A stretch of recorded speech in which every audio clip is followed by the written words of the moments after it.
Hello guys, मेरा नाम है जतन अग्रवाल। आप जुड़ चुके थे बोलो द लास्ट शीट चैनल के साथ। और क्या बढ़िया रिस्पांस रहा है बजट का मार्केट्स के ऊपर। मार्केट्स ने बड़ा ही तगड़ा रिस्पांस दिखाया। सेंसेक्स 5% ऊपर है।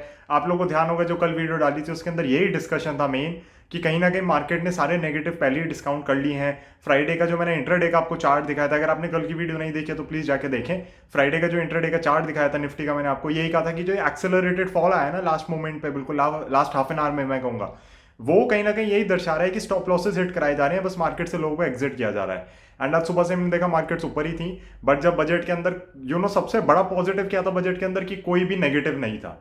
तो कोई भी बड़ा नेगेटिव नहीं था कैपिटल मार्केट्स को लेके। एंड उसका बहुत ही शानदार रिएक्शन हमें देखने को मिला है बाजारों की तरफ से। मैंने आपको जो कल चार्ट्स एनालाइज करके दिखाए थे, डिस्कशन करी थी, उसके अंदर यही था कि ऐसा लग रहा है सबकी करेक्शन पूरी हो चुकी है, सबने बड़ा ढंग से रिस्पेक्ट किया है। और जो मेरी थीसिस थी कि बुल मार्केट बेयर्स को पैसा नहीं कमाने देती, अभी के लिए तो ठीक चल रही है बिल्कुल। एंड आज बहुत ही शानदार तरीके से मार्केट्स ऊपर गई हैं। इनफैक्ट कई सारे चार्ट जो हमने कल डिस्कस करे थे, बस ये समझने के लिए कि कहीं ना कहीं बॉटम बन गया है, उसको नहीं तोड़ना चाहिए, और अगर तोड़ते हैं तो आगे के लेवल्स भी हमने देखे थे। बट कल सारे ही चार्ट सपोर्ट पे आके जैसे खड़े हुए थे, आज हमने सब में ही देखा बड़ी भयानक तेजी है। Banking sector specially Nifty bank Nifty जो है हमारा, कमाल कमाल की रैली, 8% से ऊपर की तेजी। तो कहीं ना कहीं देखिए स्टॉक मार्केट ने तो बहुत पॉजिटिवली लिया है। अब हम थोड़ा डिस्कस कर लेते हैं बजट के बारे में भी। तो बजट के अंदर जैसा कि मैं कह रहा हूं कि कोई बड़ा नेगेटिव नहीं है। इंफ्रास्ट्रक्चर स्पेंडिंग के ऊपर काफी ज्यादा पुश दिया है गवर्नमेंट ने। फिजिकल डेफिसिट आया है, बहुत तगड़ा आया है। 9.5% का फिजिकल डेफिसिट है इस साल का, उसको 6.8% तक ले जाएंगे अगले साल में। तो फिजिकल लीवरेज इन्होंने जितनी कर सकते थे अपनी तरफ से करी है। इनकम टैक्सेस कहीं ना कहीं सबको उम्मीद होती है हमेशा कट हो, और किसको नहीं होती। इनकम टैक्स कम देना पड़ेगा तो अल्टीमेटली देखो कंप्लायंस वगैरह बढ़ती है, अगर टैक्सेस कम होते हैं तो गवर्नमेंट का रेवेन्यू ठीक हो जाता है। तो सबको उम्मीद थी कि कुछ ना कुछ इसमें शायद रिलैक्सेशन मिल जाए, शायद इस बार को मिल जाए। मैं कह रहा हूँ अगर इस बार वन ऑफ भी दे देते ना कि आप थोड़ा इन्वेस्टमेंट ज़्यादा कर दो या टैक्स डिडक्शन ज़्यादा मिल जाएगी तो बड़ा अच्छा होता। बट चलो, कंसिडरिंग कि गवर्नमेंट के पास इतना मैं कहूँगा फिजिकल स्ट्रेंथ नहीं थी, उन्होंने नहीं किया, तो ऐसी कोई दिक्कत की बात नहीं है वहाँ पे। कम से कम कोविड टैक्स जो सबको था वो नहीं आया है। सरचार्ज वगैरह देखेंगे एक बार, जो फाइन प्रिंट आ जाएगा कि कितना आ रहा है हाई नेटवर्थ इंडिविजुअल्स पे। बट लेट्स बी ऑनेस्ट, वो बड़ा कम है परसेंटेज सोसाइटी का। वैसे मुझे बिल्कुल नहीं पसंद, चाहे गरीब हो चाहे अमीर हो, आपको एक्सेस टैक्सेस देना पड़े। बट एक इंक्रीमेंटल टैक्स स्ट्रक्चर के अंदर यही होता है कि अमीर लोगों से ज़्यादा टैक्सेस लिए जाते हैं। एंड कहीं ना कहीं पे हमें फिलहाल तो यही देखने को मिल रहा है कि रूरल इकोनॉमी को हो गया, या आपके इंफ्रास्ट्रक्चर को हो गया, पोर्ट्स को हो गया, कहीं ना कहीं हर जगह पे स्पेंडिंग गवर्नमेंट अपनी खींच रही है। मेरे को एक बहुत अच्छी चीज जो लगी बजट के अंदर वो थी जो इनका बैड एसेट सब ट्रांसफर हो पाएंगे ना। एक एसेट रिकंस्ट्रक्शन फर्म हो गई, और एक एएमसी हो गई जो उसको हैंडल करेगी, तो कहीं ना कहीं बहुत ढंग से काम हो सकता है। इसलिए आपने देखा पब्लिक सेक्टर बैंक्स के अंदर भी बड़ी तेज चाल थी। अगर इनसे बैड एसेट्स हट जाएंगे तो ये प्रॉफिट्स भी डिक्लेयर करना शुरू कर देंगे। प्रॉफिट्स डिक्लेयर करेंगे तो टैक्सेस वैसे ही भरने पड़ेंगे। तो मैं कहूंगा कि डबल बेनिफिट मिल सकता है अगर ढंग से एग्जीक्यूट हो। पहली बात तो बुक्स क्लीन हो जाएंगी, उन एसेट्स का जो होना है वो होता रहेगा। सेकेंडली, क्योंकि बुक्स क्लीन हो गई, आपके प्रोविजनिंग नहीं करनी है आपको, तो आप नेट प्रॉफिट्स पे ध्यान दे सकते हैं। नेट प्रॉफिट्स अगर आपके आएंगे तो फिर आप टैक्सेस भी भरेंगे। तो ये भी एक काफी अच्छा पॉजिटिव स्टेप था। फिर छोटी छोटी काफी चीजें थी इधर उधर, उनको आप डेफिनेटली फाइन प्रिंट के अंदर देख सकते हैं। एक जो मुझे और चीज अच्छी लगी वो थी जो इन्होंने कहा है कि 3 साल से पुरानी फाइल अब एक तरीके से नहीं खुलेगी। तो बहुत बार हमने देखा है बहुत लोग बड़ा परेशान हो रहे होते हैं, 6-6 5-5 साल पुरानी फाइल खोल लेते हैं, स्टेटमेंट्स ही जमा करते रहते हो आपकी क्या भरा था क्या था। और बहुत बार बहुत छोटी मोटी कुछ एरर इधर उधर होता है, किसी का होता है। तो अगर अब पुरानी फाइल्स खुलेंगी भी 10 ईयर्स तक, अभी भी प्रोविजन है कि खोल सकती हैं, बट वो तभी होगी जब उस पर्टिकुलर फाइनेंशियल ईयर में उन्हें लगेगा कि 50 लाख से ऊपर का टैक्स इवेजन किया गया है। जो कि मैं कहूँगा काफ़ी कम लोग करते हैं, कुछ कुछ होते हैं डेफिनेटली लोग जो करते हैं, बट मोस्टली लोग अपने टैक्सेस ढंग से ही भर के चलते हैं। और लॉज जो आपके होते हैं ना, वो उन कुछ लोगों के लिए बनाए जाते हैं जो एक्चुअली सिस्टम को एक्सप्लॉइट कर रहे होते हैं। तो द थिंग इज कि लेकिन जो ऑनेस्ट टैक्स पेयर्स हैं, आप जैसे हम जैसे, तो उन लोगों के साथ क्यों इतनी हेडेक होती है चीज़ों को लेके, तो वो कहीं ना कहीं खत्म होती हुई दिख रही है। ऑडिटिंग तभी होगी अब जब आपकी 10 करोड़ से ऊपर का टर्नओवर होगा, तो वो एक बड़ा पॉजिटिव है, स्पेशली काफ़ी लोगों के लिए जो फ्यूचर्स एंड ऑप्शंस में काम करते हैं। क्योंकि 5 करोड़ का टर्नओवर से सीधा 10 करोड़ पे आ गए हैं, तो डबल हो गया टर्नओवर। तो वो भी मैं कहूँगा एक पॉजिटिव स्टेप है। तो कहीं ना कहीं छोटे छोटे पॉजिटिव्स हैं। कुछ कुछ लोगों को नेगेटिव्स भी लग सकते हैं, बट हम उनको यहाँ पे बिल्कुल इग्नोर करके चलने वाले हैं, क्योंकि ओवरऑल मैं कहूँगा कोई ऐसा बड़ा नेगेटिव नहीं आया है। अगर कोई बड़ा नेगेटिव नहीं आया तो काफ़ी पॉजिटिव डायरेक्शन में गवर्नमेंट का इंटेंट दिखा है।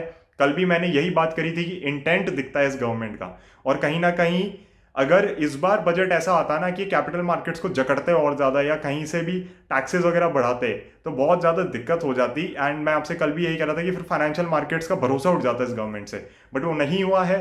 5% की आज की सेंसेक्स की जो तेजी बनी है वो डेफिनेटली यही बता रही है कि कहीं ना कहीं मार्केट्स को बड़ा भरोसा है कि अब जैसे 2003 से 5 के बीच में आपकी स्पेंडिंग वगैरह चली थी ना, प्रोजेक्ट्स में आपको बता रहा था 2012 2016 तक कंप्लीट हो रहे थे, उस टाइप का कुछ सिनेरियो बनता हुआ दिख सकता है। और गोल्ड मेंबर्स को पता ही है, जो चार्ट ऑफ द डेकेड की वीडियो थी उसके हिसाब से हम बिल्कुल ढंग से खड़े हुए हैं, कोई दिक्कत नहीं है।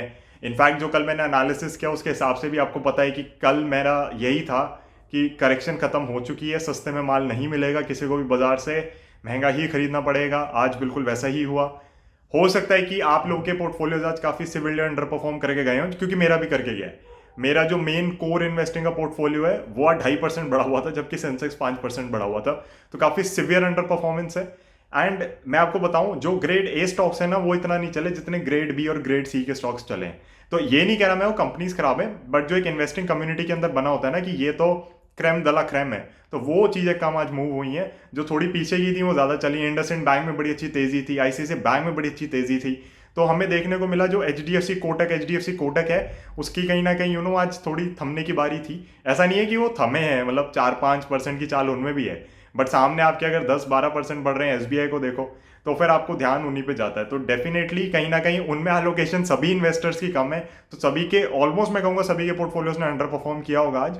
बट कहीं ना कहीं देखो, एक चीज आप समझो, मार्केट रेट ऑफ चेंज को रिवॉर्ड करती है। अगर इन लोगों के बैड एसेट्स वगैरह निकलेंगे तो बहुत ज्यादा पॉजिटिव इंपैक्ट होगा इनके ऊपर। एंड कहीं ना कहीं मुझे भी लगता है कि अगर आप एक छोटे एलोकेशंस में इनके ऊपर पैसा डालना चाहें, एक अलग से पोर्टफोलियो कुछ करना चाहें, तो आप कर सकते हैं अपनी तरफ से भी। Otherwise if you are invested with HDFC bank, Kotak bank, मैं आपको कभी भी नहीं कहूंगा कि इनको हटाओ पोर्टफोलियो से।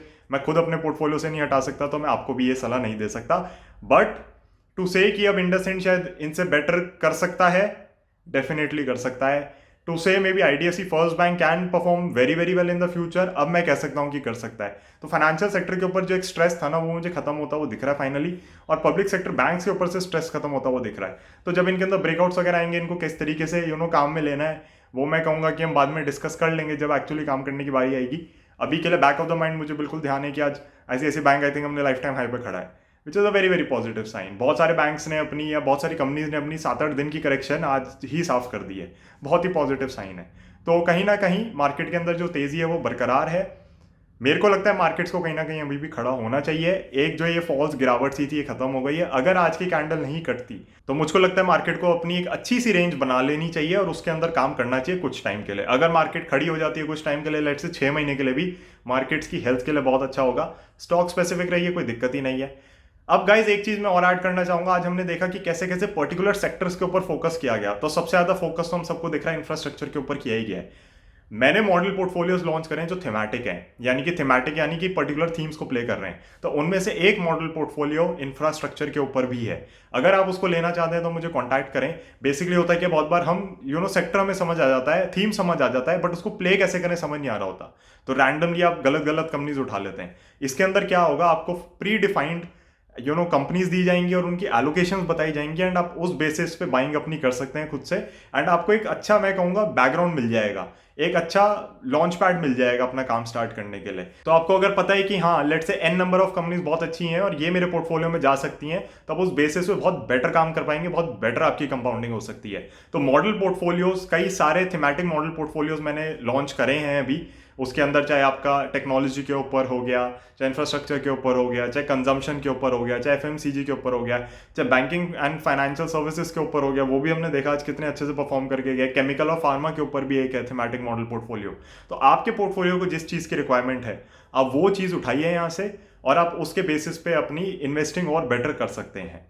तो अगर आप थीमैटिक मॉडल पोर्टफोलियोज को सब्सक्राइब करना चाहते हैं, लेना चाहते हैं, उनके बारे में जानना चाहते हैं, तो अलग एक वीडियो कल आ रही है सब लोगों के लिए। बट आप मुझे अभी भी कांटेक्ट कर सकते हैं, व्हाट्सएप कर सकते हैं, मेरा मोबाइल नंबर डिस्क्रिप्शन में मैंने दे रखा है, and then we can proceed with the thematic model portfolios.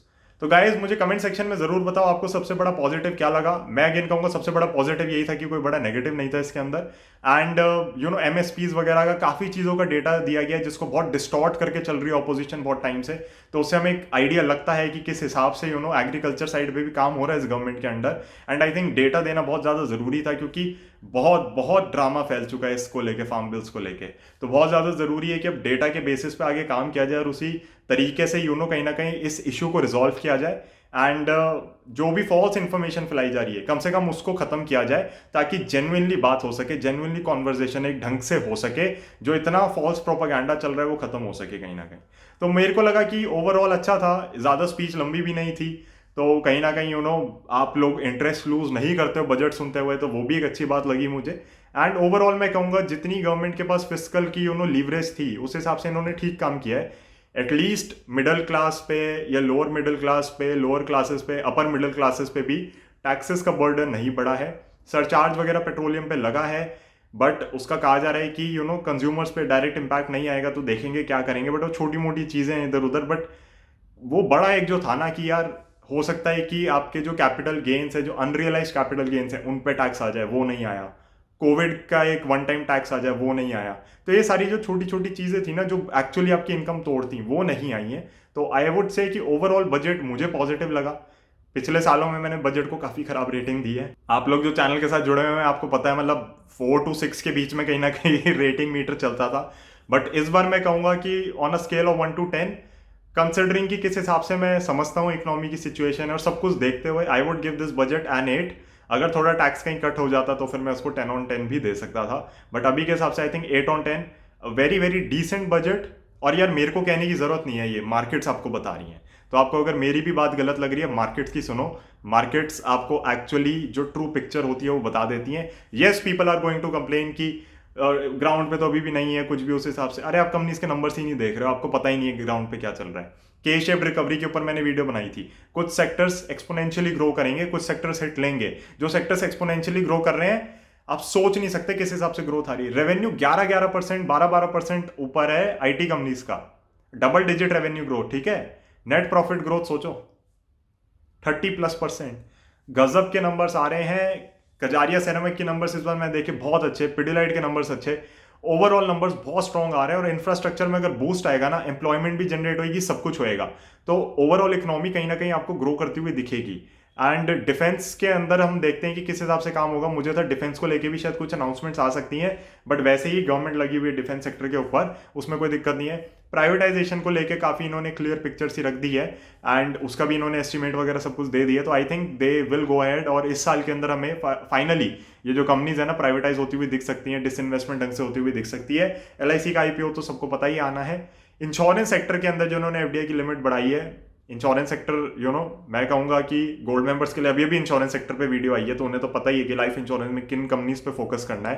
And कल हमने आई थिंक इंश्योरेंस के चार्ट्स भी डिस्कस करे थे इंश्योरेंस कंपनीज के। कोई दिक्कत नहीं है, जो वो चार्ट कह रहे थे ना आपसे कि करेक्शन खत्म हो गई, उन्होंने आज दिखा दिया कि क्यों कह रहे थे। तो guys again I would say कि आप मुझे कमेंट सेक्शन में जरूर बताएं कि आपको क्या अच्छा लगा, क्या बुरा लगा। Let us discuss, let us have a healthy discussion. यहाँ पे कोई झगड़ने वाली बात नहीं है। बहुत लोग बड़ा सेंटिमेंटल हो जाते हैं, बड़े पॉलिटिकल हो जाते हैं, उसकी कोई जरूरत नहीं है। एजुकेशनल चैनल है, फाइनेंस का चैनल है, स्टॉक मार्केट से रिलेटेड हम यहाँ पे बातें करते हैं। तो अगर आपको स्टॉक मार्केट के बेसिस पे कुछ यहाँ पे कंक्लूजन ड्राइव करना है तो आप बिल्कुल करिए। कमेंट सेक्शन में बताइए मुझे आपको क्या पॉजिटिव लगा, क्या नेगेटिव लगा, क्या और बेटर हो सकता था।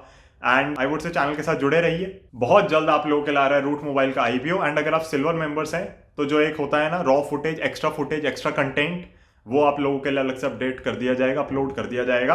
तो ज्वाइन बटन पे जाइए और अपने पसंद के पर्क्स को सेलेक्ट करिए। Thank you so much for being part of the bullion community. I see you in the next one.